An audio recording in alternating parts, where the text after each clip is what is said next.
Evanessia's release is right around the corner, and last week, players finally got to see her in all of her glory through the Content Creator server. This character is one that I've waited for such a long time, and I am so excited to finally get to talk more about her and to play her on my account soon. In honor of her coming out, I wanted to talk about her, but more than just a normal Yap-style video. So instead, I will be focusing on a persisting argument in the community. Today, let's talk about should you pull Evanessia or Silverwolf if you want to get into Elation. Let's begin. Let's pause and take a brief word from our sponsor, Gamesco. As Star Rail constantly releases characters better than the last, players won't have enough Jades to keep up. This is where the sponsor of today's video comes in, Gamesco. This is an all-in-one marketplace for all your favorite games and services. They offer top-ups at a more affordable price than in-game, and can even activate your first top-up bonus if you haven't used it already. It's also totally safe, not requiring any of your login information and having a money-back guarantee.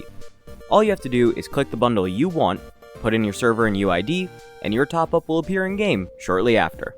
On top of all of this, they offer top-ups for more than HSR, having offers for ZZZ, Genshin, Wuthering Waves, and so much more. You can use my link in the description or pinned comment to start saving now. Thank you to Gamesco for sponsoring, and now, let's get back to the video.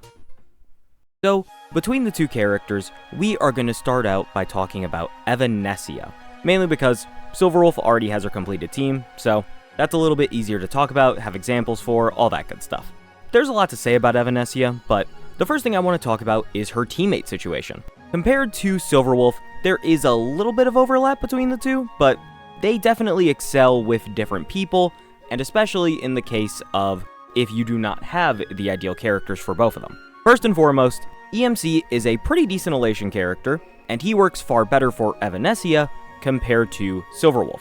For Silverwolf, EMC is kind of the second tier option. Still a good character for her and can work well in a free-to-play setting, but otherwise, you would much rather have Sparksy and Yao Guang on your team. You can run EMC in the case of a sustainless comp, but I would also at that point just recommend like Sparkle, Tribby, anybody else actually, compared to EMC. That's how EMC kind of runs for Silverwolf 999, but for Evanessia, oh my god, EMC is very, very important. EMC with their ultimate can generate another Elation skill, which is really nice for Evanessia since she relies constantly on getting more certified bangers and more energy to unleash her devastating ultimate. Getting that Elation skill helps her a lot with that. EMC is also great at just generating punchlines and certified bangers. While the teammate situation isn't unbelievably different since both of them do rely heavily on Yao Guang, and we will be talking about her soon, EMC is far better for Evanessia, and since he's a free character, that can mean a lot, especially in terms of wanting to invest further. That means you can save more pulls by not having to get a new teammate, and just in terms of availability, because that means you have this character ready to go out of the box to play with that team. Compared to if you miss Sparksy, you missed Yao Guang, you're going to have to wait for those two to come back around in the case of both teams, honestly. But especially for Silverwolf level 999. Then we can also talk about her sustain. Both Elation teams really like having Ho-Ho as their main sustain. So, if you have a golden companion spirit lying around, or you already got Ho-Ho from the shop, there you go. You now have another key part of Evanessia's team ready to go. Ho-Ho is important for both teams, but once again, I honestly think she's a little bit more important for Evanessia. The heavy reliance upon energy is huge.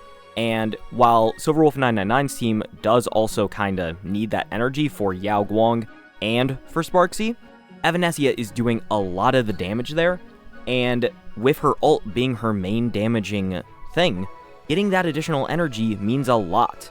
Also, that additional energy can go to EMC and Yao Guang, who are going to help a lot with Evanessia getting those constant Elation skills, getting that constant energy, and getting that constant extra Elation damage to actually devastate the enemies. The team situation honestly looks pretty good for Evanessia, and I will say it does look a little bit better than Silverwolf both at premium and in the terms of free-to-play. Evanessia, while definitely reliant upon Elation to do quite a bit of her damage, she can still make characters like Sparkle or even a Cyrene works surprisingly well if you have invested variants of either of those characters. And once again, let's remember, EMC is completely free, so that is a character that you will get on that team regardless, which does mean a lot for a lot of players. She stands in a pretty good spot in my opinion, and that also brings us straight to the next part of what I want to discuss, which is investment for Evanessia. Evanessia's investment is very interesting. I have a tweet pulled up on my monitor here that I will switch to. This is Mr. Pokey on Twitter. He just recently did his Evanessia summary when the creator server came out, gave a pretty good analysis, I feel, gave some decent calcs down here, we love to see it. The most important thing I want to point out here, though, is cost investment. E1 is absolutely busted, strongest E1 DPS ever made. That is what I want to zone in on here.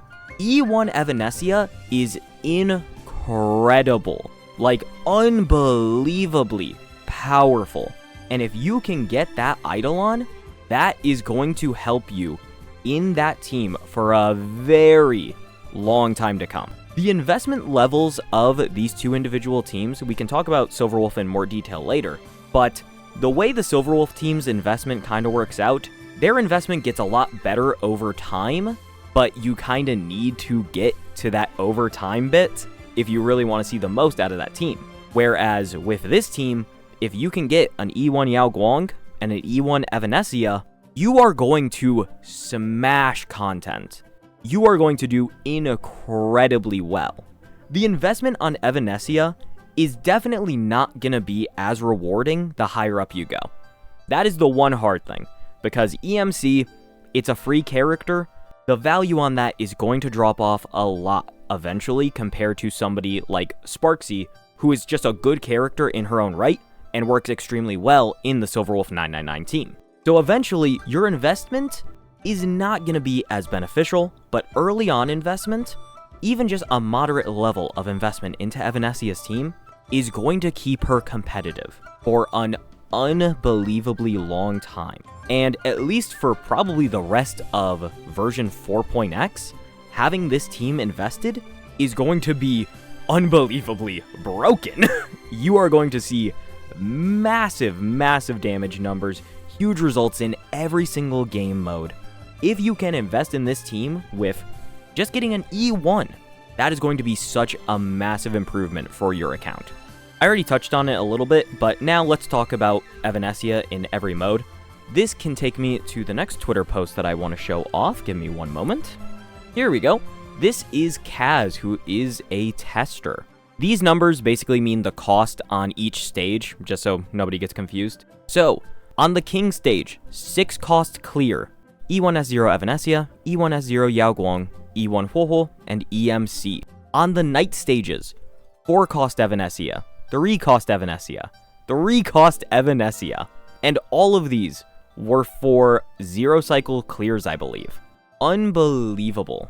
Then we see for Silverwolf, once again 6 cost King, E2 Silverwolf, E1 Huohuo, E0 S0 Yao Guang, and EMC. Then on the Knight stages, 6 cost, 3 cost, 5 cost. Those are pretty big differences. And then it continues, by the way. MOC, 3 cost, 3 cost, 4 cost. Pure Fiction, 4 cost, 5 cost, 4 cost. Compared across the board to the other Elation DPSs, it is a pretty big difference. And I know 0 cycles aren't everything. I want to clarify, 0 cycles are not everything. This is simply a good metric to see the upper potential of a character and how well they can succeed in every single mode. Looking at this, you see a very, very high success rate in every single game mode. Relatively low clears, managing to clear in every mode with a not that highly invested team. This is very impressive for Evanessia. This is a great look for her. Will she be able to absolutely dominate every single game mode, every single boss? It's hard to say, because some bosses are always going to just be matchup checks, looking at you, Pollux. So that's kind of something you're going to have to just deal with. But at the end of the day, seeing these kind of calculations for Evanessia right now, this is fairly promising. This is a good look right now. she is going to be able to succeed in every endgame mode that you need her to if you give her even a little bit of investment, or you just get her the ideal team that she wants. The biggest part of that all is that it's seemingly still less than Silverwolf. That's kind of huge if we're being honest. That's pretty damn good. Alright, so I've done a lot of glazing already. Now we are going to talk about the negatives of Evanessia, and the biggest one is of course going to be the stats you need to build her. This has been an issue for a few different characters that we've had recently. Silverwolf has been a big one where it's so much speed. That one's really been fucking with people. Speed and just huge amounts of crit rate, crit damage. Let's take a look at this tweet from Guoba. Guoba talks a bit here about Evanessia's build requirements, and we see one of the craziest things I've ever seen in my entire life. Elation, as we know, does not take attack or damage percent for its damage. An attack percent sub is worth like a 1/8 of a crit damage sub in this case. That is insane. And let's scroll over one more. We see Rory here. Rory had a very similar thing to say. Please reconsider it when you watch unreleased content. 36 to 40 substat only into crit rate and crit damage is very absurd. These are pretty big complaints, and I think they're completely warranted. The big issue with Evanessia right now is that attack is basically useless for her. She is scaling so unbelievably heavily off of her crit damage and off of elation from her teammates. This is really difficult to work around. The build requirements for Evanessia, I've seen some crazy stuff. You can literally just have a goddamn defense percent or HP orb, and it matters that little to your overall run in most cases. Is that not insane? Like, that's a little crazy if we're being honest. Evanessia is almost like a boot hill in that sense. She relies so much on one specific aspect of her kit to do her damage that you can kind of get away with almost anything else because the rest of her individual stats matter that little to her performance in that regard. We can actually just do Evanessia on defense orb, and that will be able to probably clear very efficiently. Oh my god. There's also the issue of having to build that much crit damage and really only having that and crit rate as your effective substats. Obviously, speed can still be very nice. You should probably still be going for speed, but attack percent, 1/8 of the value of a crit damage sub. That is not good, and that is not okay. The building of Evanessia is going to be very brutal, I feel like, for most players. It's been going pretty poorly for me as well, but yeah, that is something crazy to keep in mind, and Silverwolf has a similar issue with speed, crit rate, and crit damage being the main things you need for Silverwolf, with a bit more of an emphasis on speed. But either way, having these characters funnel so much into one singular stat is very brutal for people who are trying to build them. And there isn't exactly like an easy band-aid either. The light cones help for both of these characters, but that's about it, if we're being honest. It's definitely not the most fun to have to try and do, but I still feel like the strengths of Evanessia overpower everything else about her kit. All the downsides, all the annoyances that you're gonna have to face. Evanessia's kit is unbelievably powerful, and with just her normal team, she is managing to do all content in this game at as high of a level as any other team, which is incredible. This is one of the strongest characters they've ever released out of the box, and I hope that many of you will also consider her for your accounts, for your teams, because she is clearly very good and is going to be very rewarding going forward. Now, let's go to the other side of the coin here with Silverwolf level 999.